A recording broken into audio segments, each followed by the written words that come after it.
I remember the first podcast. We were all excited. Yo, we need to fight this narrative. I just don't think he has it anymore. Should any team want Carmelo Anthony? Blasphemous. Yes,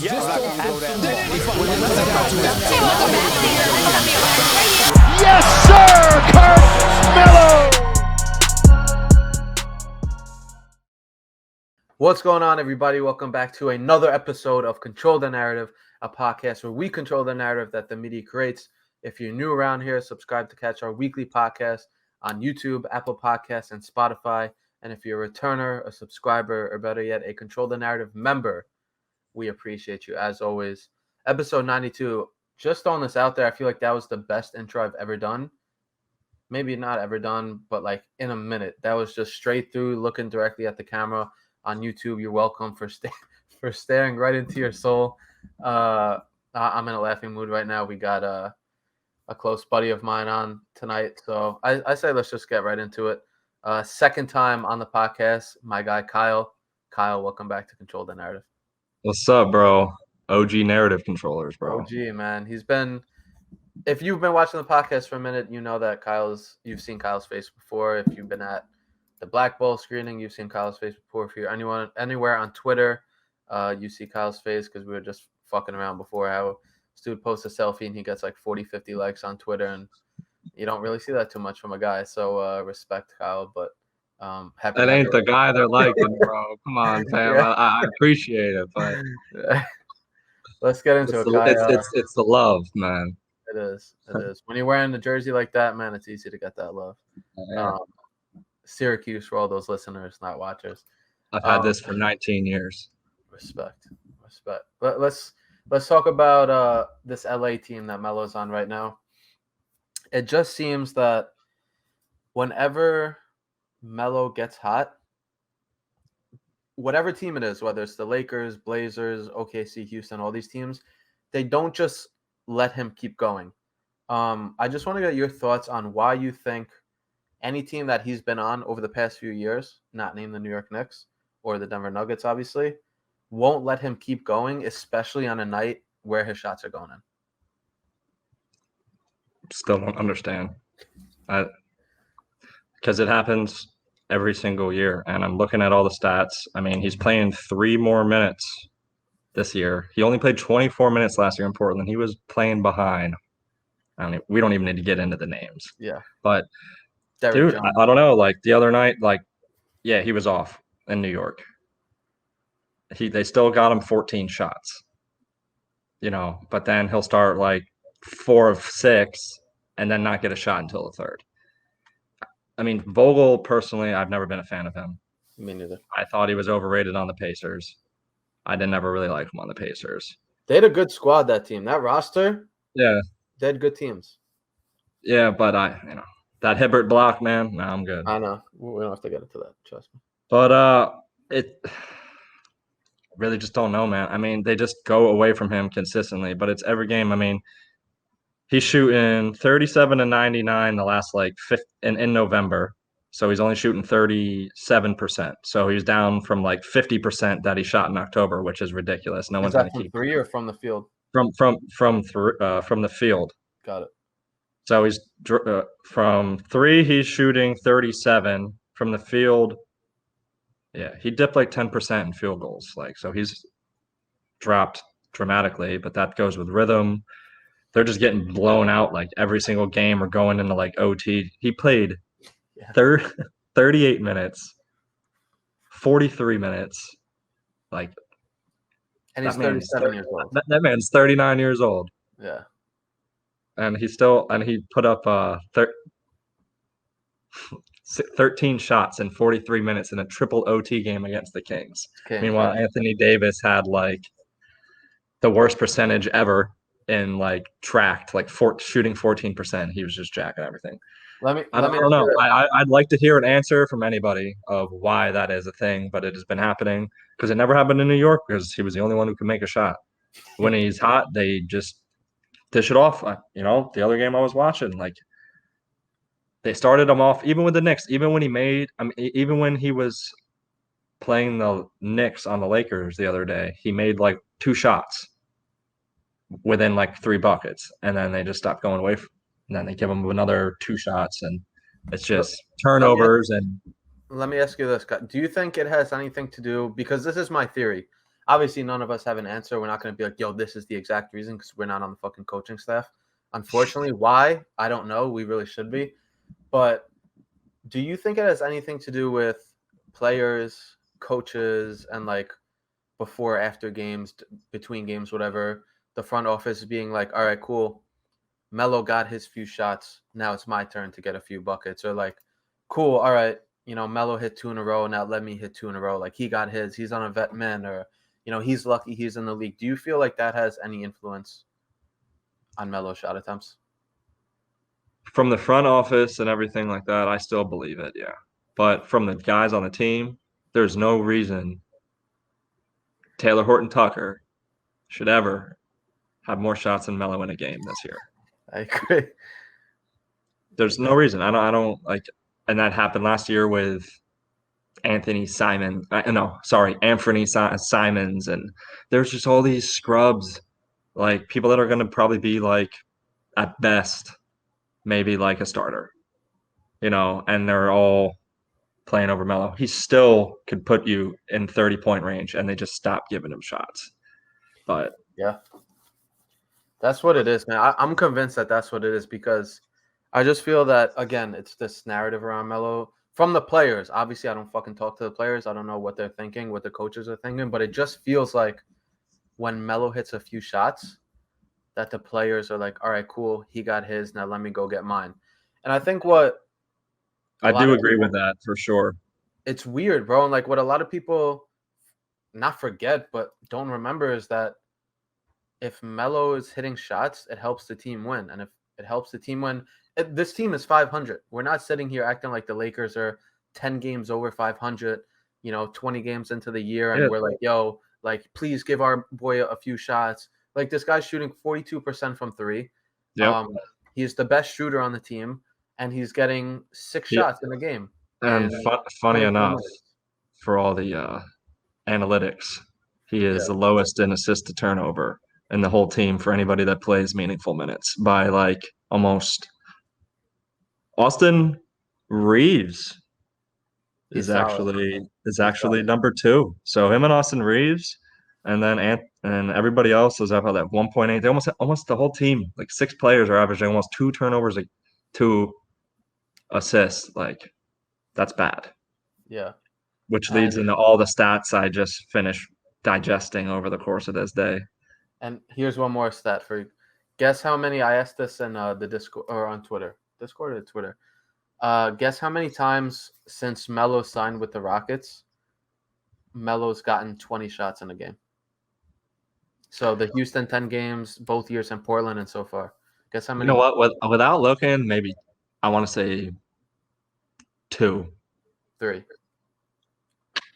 3 times. Yeah. In how many games? 10 plus 58 plus 69 plus 24. That's 161 games, almost a full baseball season. He's gotten 20 shots 3 times. But I almost feel like that narrative that he faced for so long just beat him down to the point where now he's kind of just like, all right, bro, I'm going to just chill. I'm going to just do what I can. Like he's just vibing out there, man. He's a spot-up shooter. Like, it is what it is. He's just proving everybody wrong that never said he could be a spot-up shooter. He's just that last piece of his career, bro. Like, you're right. I'm just frustrated that it's everything in this league now is so 3-point oriented. The Knicks have got away from it, and the Lakers have got away from it, and they just start going out to 3 instead of going into the paint and dominating. Like Randall Davis could do the same thing, and they just jack 3s up. And then they can't get the transition defense because they're all old as hell. And they're it's like the Karl Malone, Gary Payton team that everybody was talking about winning the chip, bro. I was really not trying to even bring that up, man, but that's what everybody's talking. Oh, Trevor Ariza is gonna come back, dude. It's 36, man. Dude, that's my favorite thing. They're like, yo, just wait till Ariza and Kendrick Nunn come back. It's like, are you listening to yourself? Yeah, and I'm not talking shit. Like the Lakers fans have been mad cool. This whole time. They super respectful. Like, I'm so glad that he went there instead of Jersey. What about New York? I know we were arguing about that. I know you wanted. he can go next year and retire. Yeah, man. It's just one more stat is put his 20th year in the books. He'll be 40 years old. Just retire, Nick. That'd be something. That's Leon Rose needs to get that done. Yeah.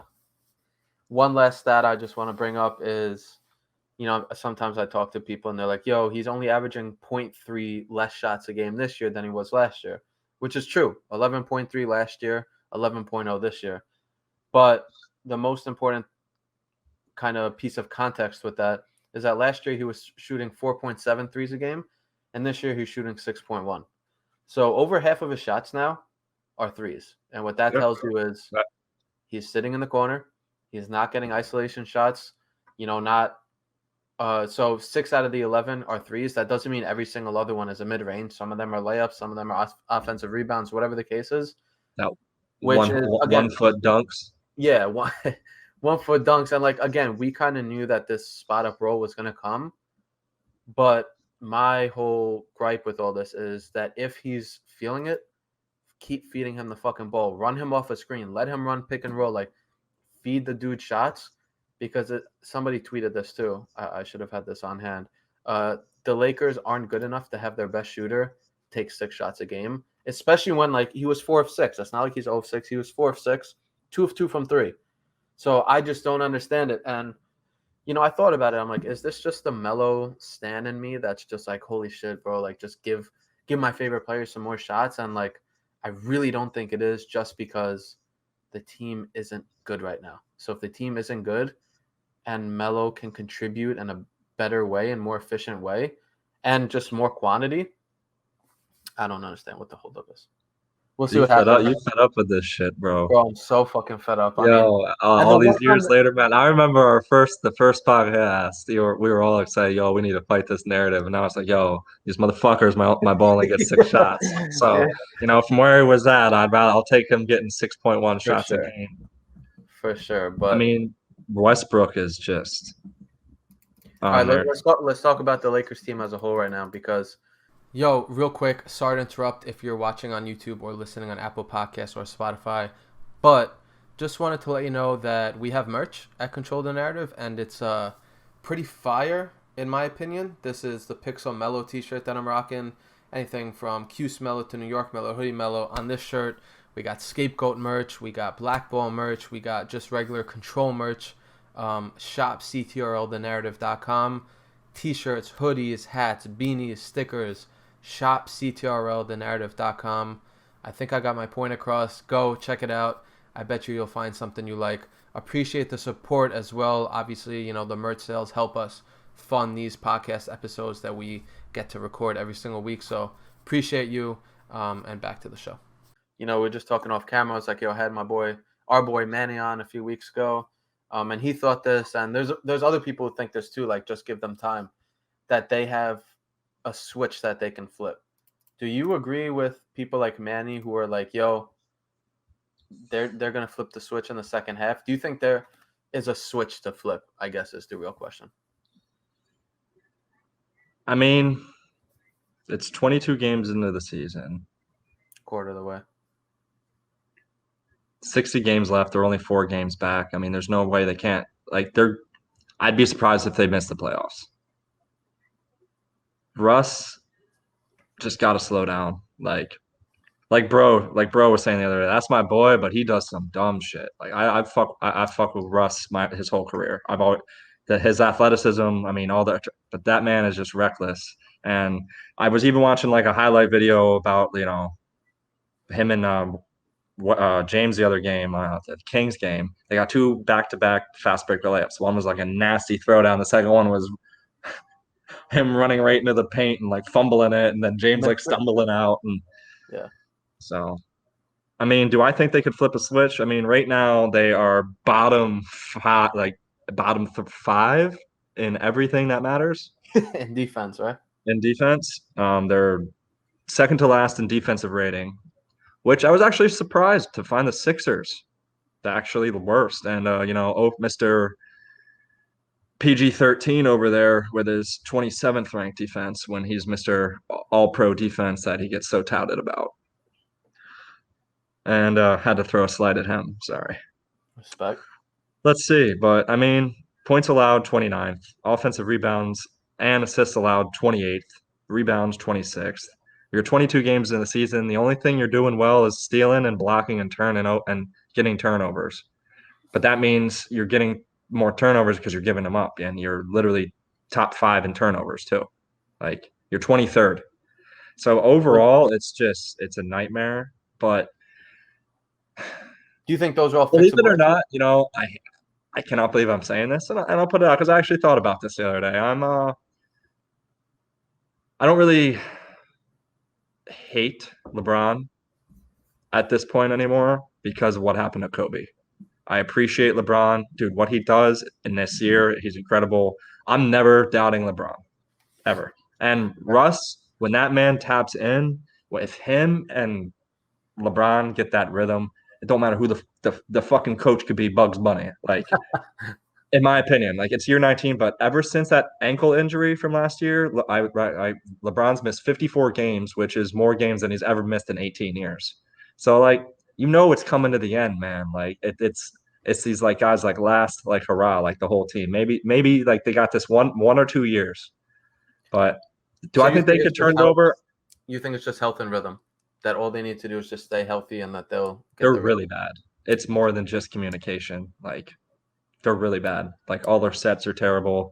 They have no idea what to do. Like, 28th defensive rating shouldn't be happening with the big three on the team, But it's funny to me that reading those stats that Carmelo has the least amount of turnovers out of that whole team, but they always want to, like turnover to assist ratio. So he, even though has less than 1 assist a game, which is terrible. He's at like 0.9. It's just the fluidity, the injuries, Avery Bradley. The other big thing right now that they've been really missing when I was looking at it is KCP, and they're missing the White Mamba. Caruso, for sure. Caruso was a player who got hype on Twitter that actually lived up to the hype when I watched him, unlike Mr. Frankie Smokes. He's balling in Chicago right now. Exactly. He's what everybody thought Mr. Frankie Smokes was for New York. Frankie's my boy, so I'm not gonna let you talk. I know. Like that. That was for Big Ha. I gotta get a smile on his face right now. Yeah, and bro, they're all huge fans of our boy Frank. Oh yeah, man. Everybody but like you, bro. I love him, but I feel you. Like, I think there is things that they can improve on at the end of the day, but like when you watch them on a nightly basis, like I do every fucking game. I read you on a daily basis. I watch every clip and video. I watch like their reruns, but I watch you, and I usually level out by how you, Trey, Manny, and Big Ha are responding. You're 4, and then Matt cracks me up because it'll just trigger happy turnover. THT, man. It's at a point where outside of a trade, I just don't see. But how are they trading, bro? They traded their whole entire roster. They're all on like vet mins. I'm not going to get into the defense right now. We'll get into it in a second, but I don't see something that can make them suddenly just start playing better on defense, suddenly start giving a fuck more, suddenly, find out how to play with each other, suddenly figure out that shit, Melo should get more shots, suddenly figure out like, yo, we shouldn't just let all these guards run into the paint. And, a reason that they're one of the best teams in the league in terms of blocks, I think, is because they get so many fucking opportunities. Every fucking guard just walks into the lane, and whether it's Dwight or AD or DeAndre Jordan, not really, I shouldn't even mention his name. They just get so many opportunities. So when I hear, do the Lakers have a switch they could flip? Right now, I don't think so, because when you're losing to Sacramento, when you're losing to the Clippers and Kawhi is not hurt and your team is healthy, like LeBron played, Anthony Davis played, Westbrook played, Melo played, like, and people are gonna hit me with the but Ariza. I'm like, get the fuck out of here with the Ariza, bro. They have LeBron, AD, Westbrook, and Melo. I don't want to hear Ariza's name in terms of that's why we didn't beat the Clippers. I'm not saying that people said that's why they didn't beat the Clippers, but people said, our defense is gonna get better. he's not going to fucking solve everything. It was the same shit in Portland. Remember when Portland got Ariza at the deadline 2 years ago? Everyone's like, yo, but Trevor Ariza. And I'm like, what the fuck I do believe if he was in that lineup, though, in the COVID, I do believe they could have won that first series. The Blazers against the Lakers? Yes. Interesting. Bro, I swear to God, I thought they had a. I think now it's like a year and a half, 2 years later, but I do think Ariza back then could have made a difference because it takes more than 1 out of 12 players to play defense though. But speaking on your end, like if you look at it on their defense, you do the flip screen, they're literally top 5 everywhere on offense. So they can't play any better offense to make up for their shitty defense. So can the switch be flipped? In my opinion, I'd lean more towards no. Because they can't play any better on offense. They have to just give a shit on defense and start communicating. They're literally top 5 in everything. Nets, Bucks, Warriors, and Lakers. Top 5 in what? Points, assists? Wins, losses, points, offensive rebounds, assists, turnovers, field goals made, field goals attempted, 3 points, everything. Team shooting percentage, free throw percentage, offensive rating, which is just crazy. Free throw percentage? No way. 4th. The Lakers are 4th in free throw percentage? Dude, I know. They're literally top 5 in literally everything on offense, and they're this bad. Losing to the Kings, giving up 141 points to the Kings. Luke Walton finally got fired, though, so it's about time. Yo, Kai, the Lakers are 27th in free throw percentage. What am I reading, man?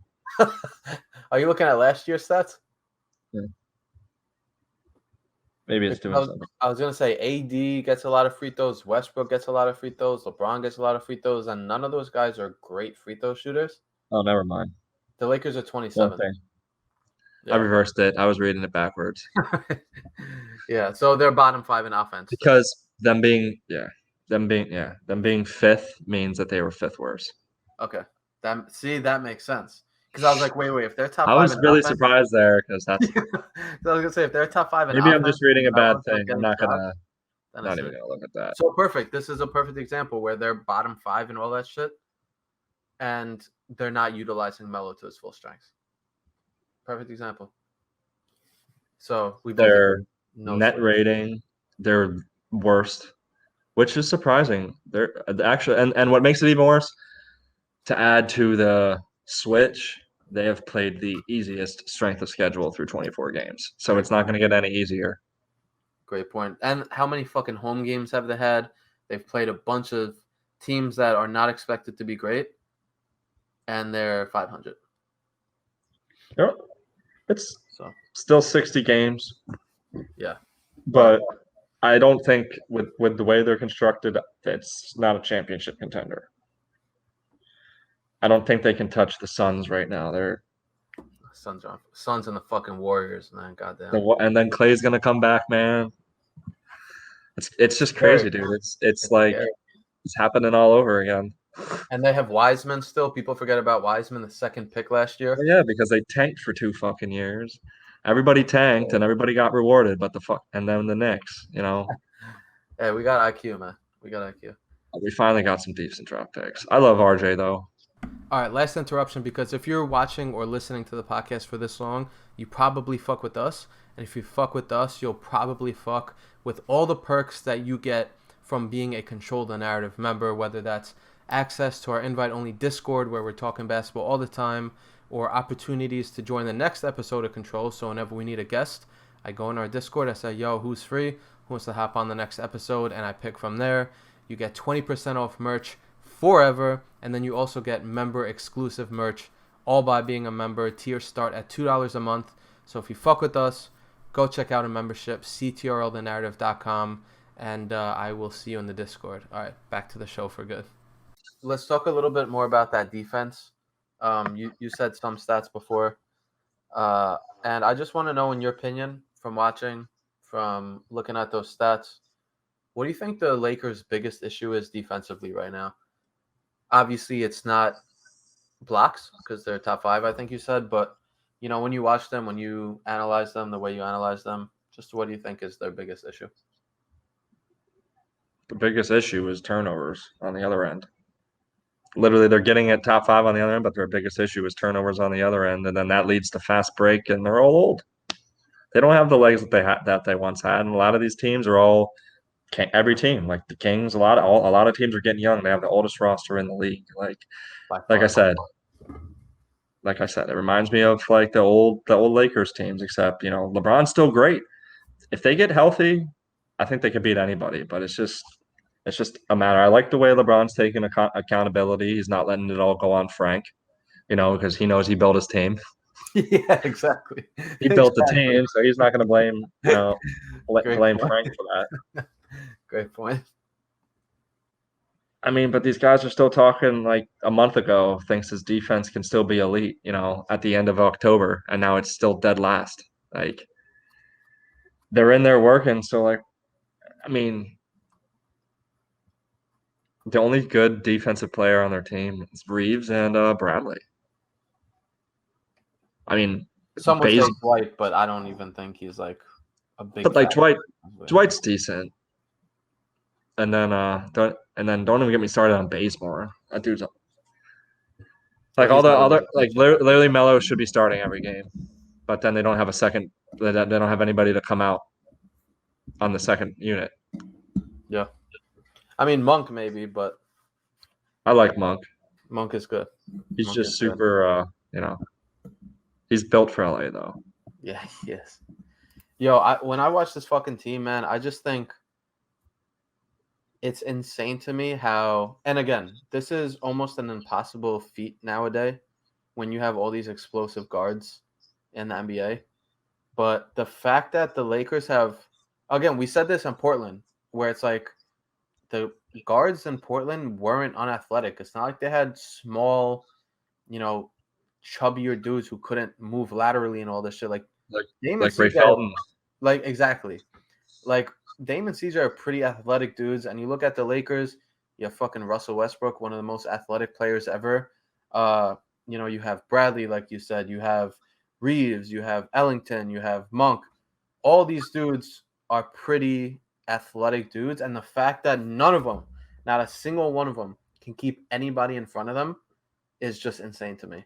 And how many times have they went into a zone this year, and the zone gets broken, and just everything gets broken down and fucked up so quickly. All starting from the guards not being able to keep those dudes in front of them. Yeah, there was a really bad play in the Kings game where literally 4 players were in 2 feet of each other. And then Halliburton got a wide open 3 to pretty much like tie it up.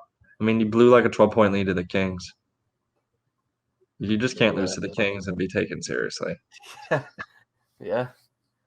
I agree, man, and it's just frustrating again because it's not like they have like 5 Ray Feltons out there. Even LeBron, I'm gonna call out LeBron right now actually because that Clippers game, he was abused by Isaiah Hartenstein. I saw that. I didn't even watch Isaiah Hartenstein. LeBron was abused on defense in the fourth quarter, like every single play. They were playing a small ball lineup when he was the 5, I'm pretty sure, and they were just running at LeBron again.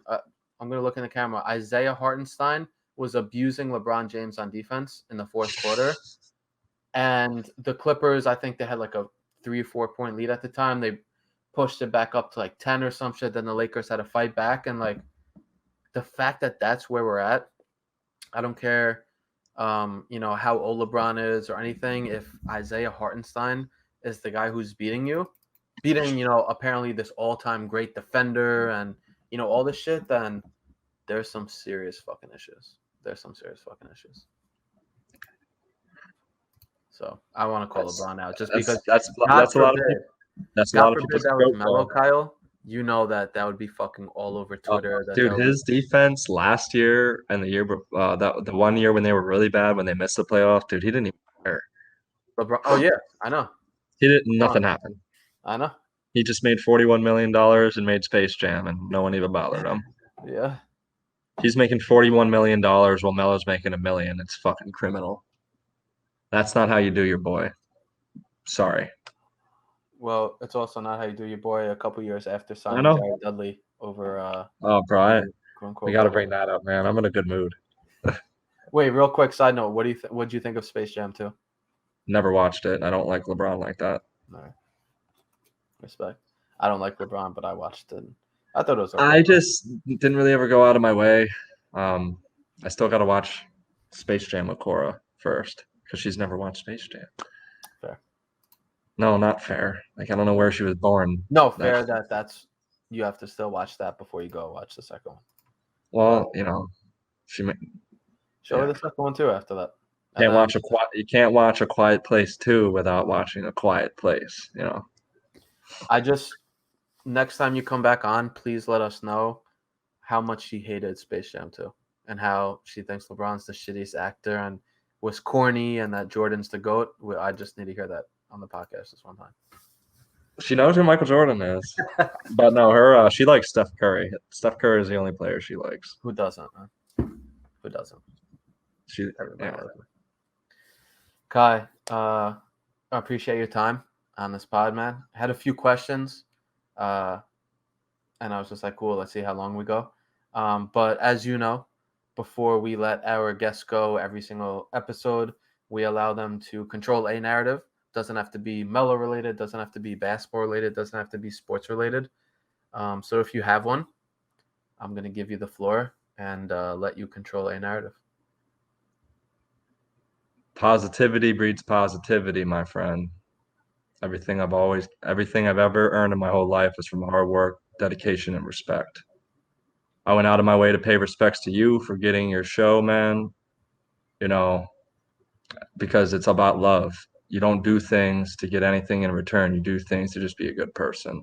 We're not in a fight of anything else other than good versus evil. So you question of why the likes, So the narrative I want to control is the narrative.